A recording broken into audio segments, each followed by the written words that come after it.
The good news about Jesus as according to Luke chapter 12 from verse 1 to verse 7.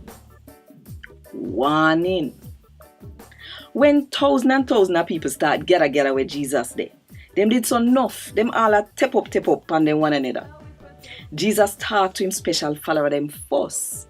Him say, watch out for the two-mouthed Pharisee them. Not no hide where we not go find out about. And no secret not there, we not go bust out.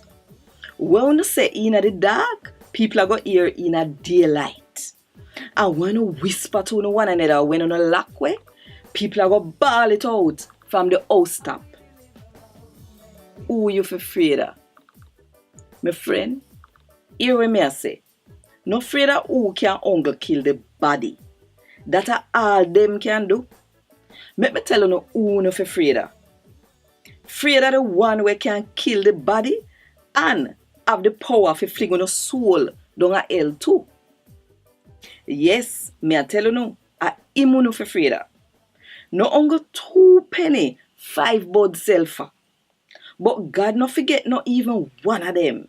Even the ear with upon every one on the head, him count up and know how much they dey. So, nobody afraid, cause to God, you know what more than enough bud. A Gad Wod Dis. Thank God.